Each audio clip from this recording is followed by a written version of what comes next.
Iran currently possesses 409 kilograms of 60% enriched uranium in its secret warehouses. That amount of uranium is enough to build at least 10 terrifying nuclear bombs.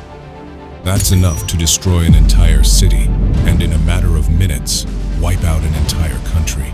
So, the question remains, is Iran truly making such preparations just for electricity generation? Or is another nuclear power being born on Earth? For decades, one question has haunted the entire world. What exactly is Iran using its nuclear reactors for? Is it just a search for alternative fuel, or is there a bigger mystery hidden there? Western suspicion has grown day by day. Is Iran really building nuclear bombs? The country has never given a clear answer to this question, always keeping the world in a state of ambiguity. Their secrecy has led to sanctions and isolation. But will their years of hard work finally come to fruition? Has Iran actually built a nuclear bomb? Just recently, Iran experienced a severe earthquake. But was it natural, or was a secret nuclear bomb test behind it? So many questions, but the answers, only ambiguity. Today, we'll delve into Iran's nuclear activities and uncover the truth with facts and evidence.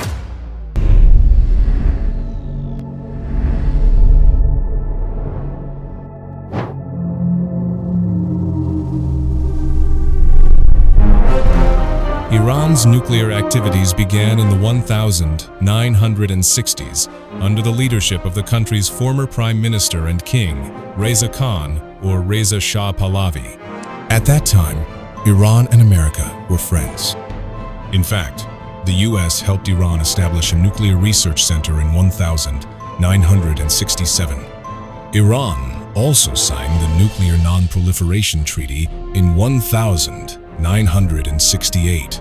Everything was going well, until the Islamic Revolution began in Iran in 1979. Everything changed, and the relationship between America and Iran fractured. Friends became enemies.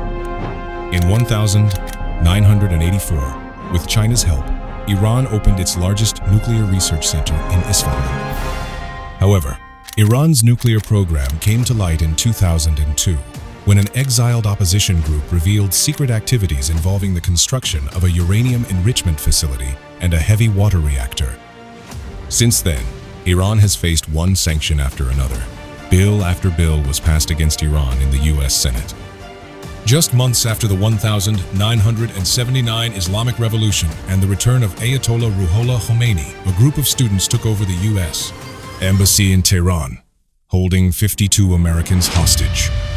This was the first time Iran faced US sanctions.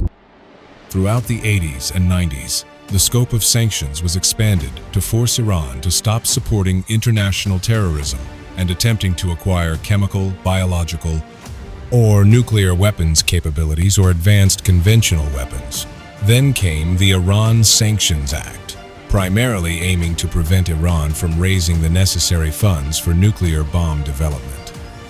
In January 2002, U.S.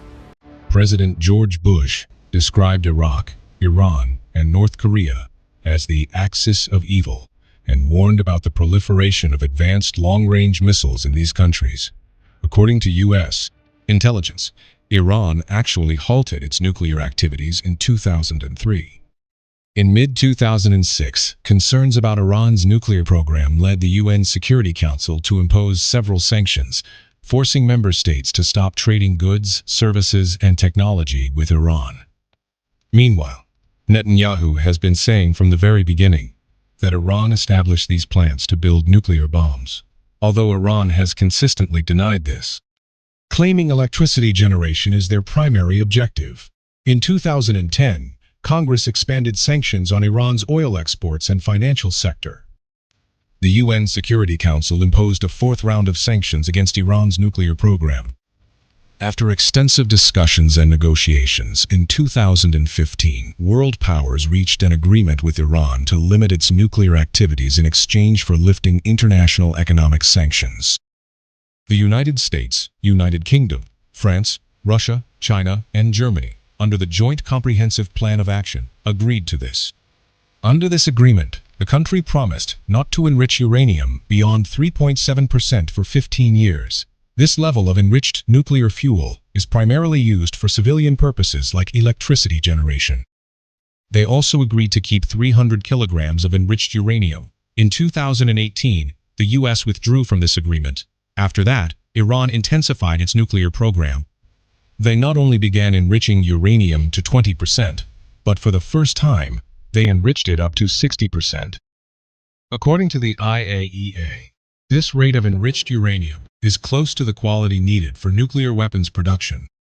A May 2025 IAEA report stated that Iran's 60% enriched uranium stockpile increased by 50% since February, reaching 409 kilograms.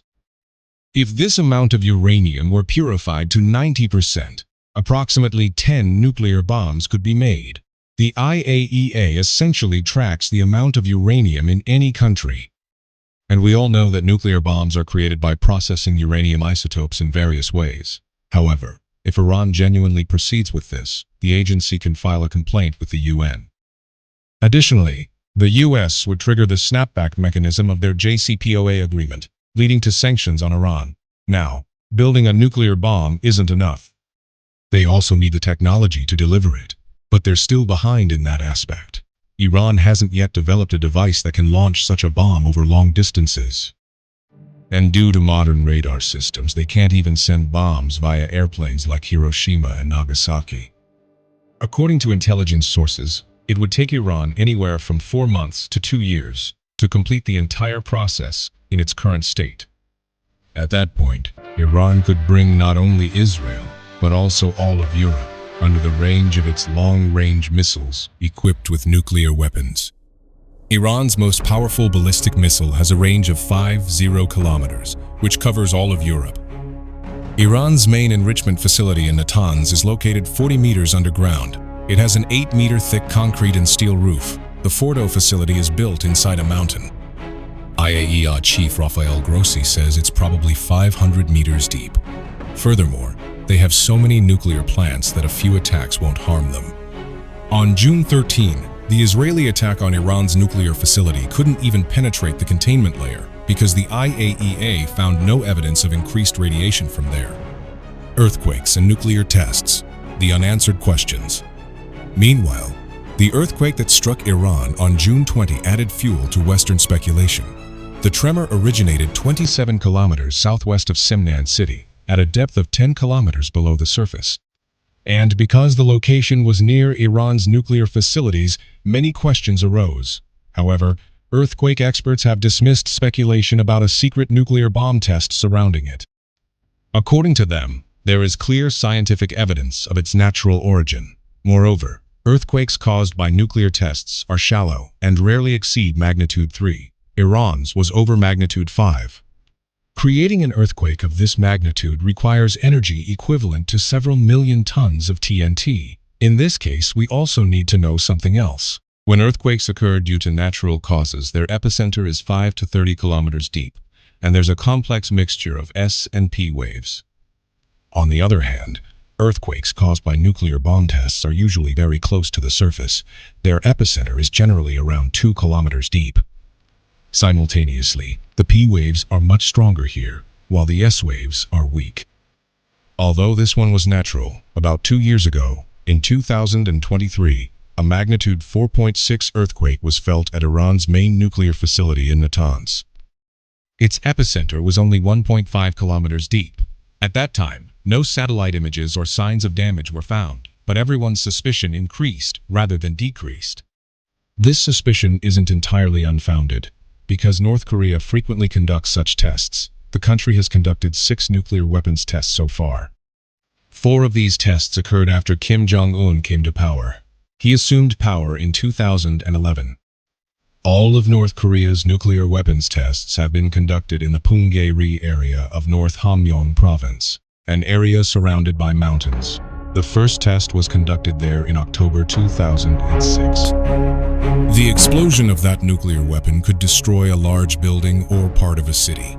The latest test, on the other hand, was conducted in September 2017.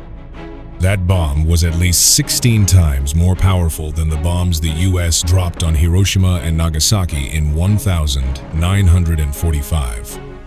The magnitude of the tremors in these tests has continuously increased, from 4.3 in 2006 to 4.7 in 2009 and 5.1 in 2013.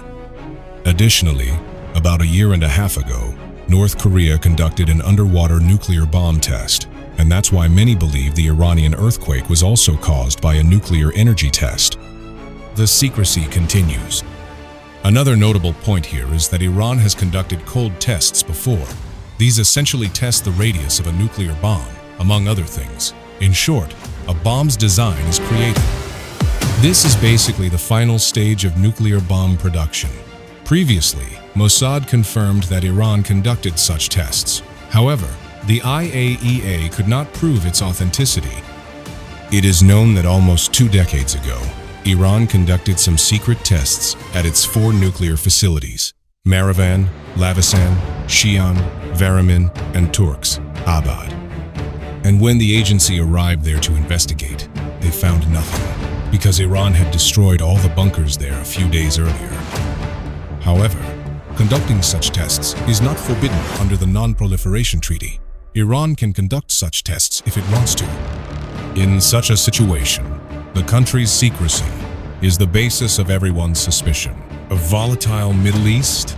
Furthermore, recently, The Guardian and several other international media outlets reported that Iran has offered to cooperate with Saudi Arabia and the United Arab Emirates on uranium enrichment. According to analysts, through this move, Tehran is trying to diplomatically isolate the United States and the Middle East. Moreover, we know nothing about Israel's arsenal of weapons. On the other hand, if Saudi Arabia does not agree to Iran's proposal, they